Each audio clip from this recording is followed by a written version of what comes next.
How are we doing today, everybody? I just wanted to do a review on the online company called Hautelook.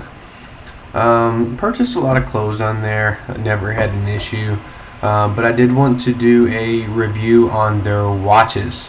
So I don't have a video of it because I wanted to ship it back as prompt as possible in order to get my money. But I purchased a solid gold 18 karat women's Oyster Perpetual vintage Rolex watch. First of all, when you glance at the pictures, you're not going to really see what I mean too much unless you know a lot about Rolexes. But the biggest thing that, for one, their customer service was horrible. It took me almost 34 days to receive the watch. They could not contact the buyer promptly because the buyer was a third-party vendor, which was horrible in terms of getting a tracking number. I had 3 different tracking numbers before I actually received the watch, if that lets you know about the customer service. The next thing is, when I actually did finally receive the watch, and I've had a lot of Rolexes, so I kind of saw this right off the get-go.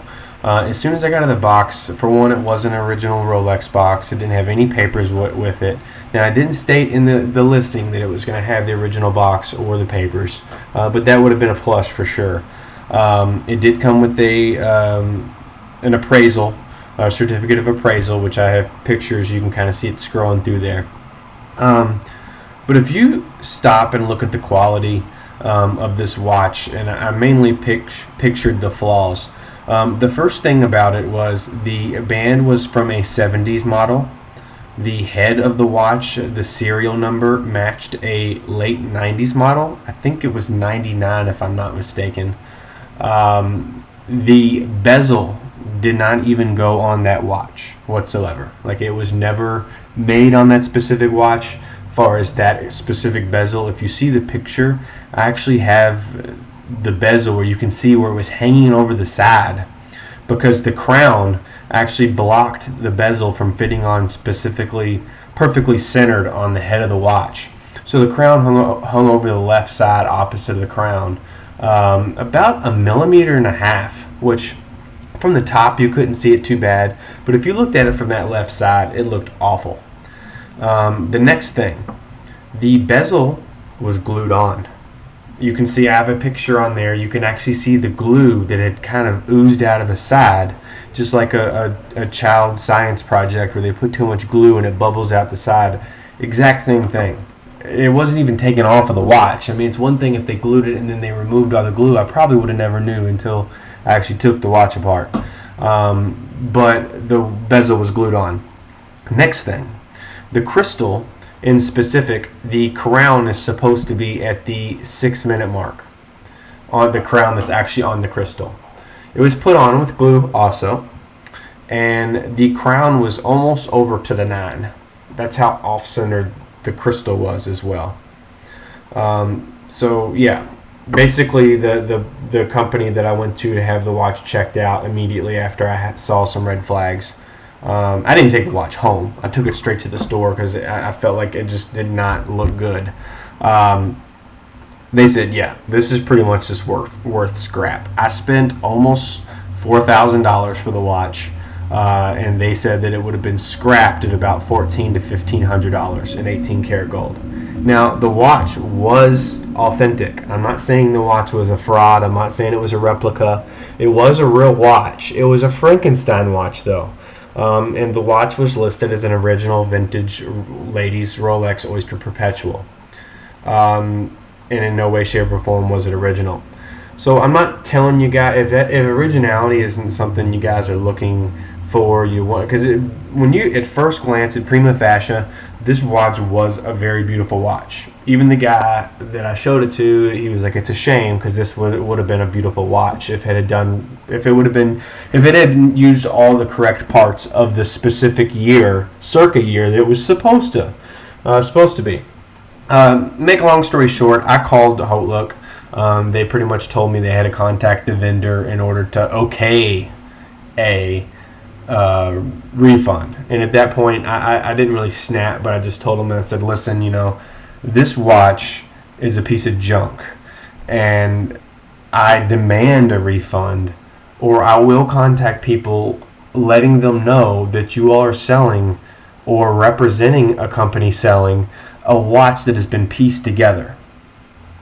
At that point, it pretty much, she did say it still was going to take a day or so, but they accepted my refund. I had to ship the watch back, which it almost took another week because I had to use their ground UPS shipping, which took almost 7 days to get to them. And then I did pretty much get the refund right away. I did call the number on the appraisal just to ask them. I said, you know, hey, you know, they actually answered, because the company that Hautelook gave me, far as the actual company that I got the watch through, which was Austin's Watches in Los Angeles. Yeah, I'll put you on blast. Your watch was junk. Now, I'm not speaking for every watch that you have. I don't know, you know, you didn't make the listing on Hautelook. I don't know. Had you have made the listing, would you have maybe put that it wasn't 100% original? Maybe. But the watch I got was not in any way, shape, or form worth almost $4,000. Not even in 18 karat gold.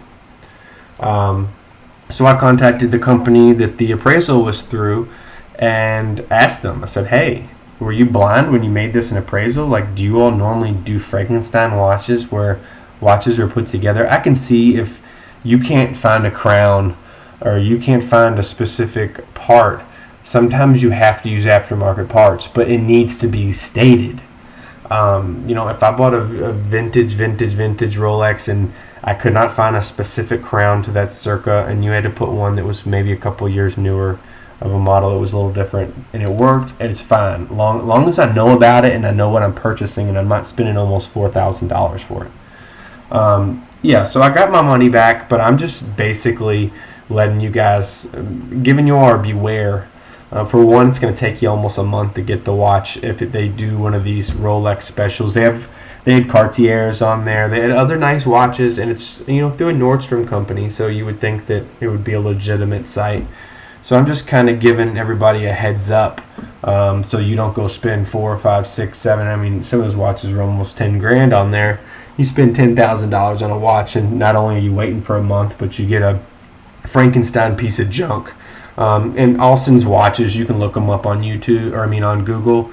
Their numbers stay busy always. There's no contact number for them. So is it a scam? I'll let you guys do the, you know, be the choice of that. I'm just giving you a beware to let you know my experience. Check out the pictures. I mean, it's absolutely garbage. I didn't even open the back of the watch up. Had I looked at the mechanism, it could have even been way worse. I didn't want to put I didn't want to potentially mess up the watch, although I do know how to open the back of the watch up. I didn't want to be responsible for it if there was something, for how bad the construction of the watch was. But, you know, share this and let your friends know, because I know a lot of people are like, wow, because sometimes they are pretty good deals. This one was still pretty expensive, but for a solid gold watch still being, you know, $3,800, if this had been correct, this would have been a pretty good deal. It's about a $4,500 watch. So, you know, just beware of it, and if you do get one, make sure you check it out and have someone check it out within your return policy. So heads up, and thanks for watching, and have a wonderful weekend.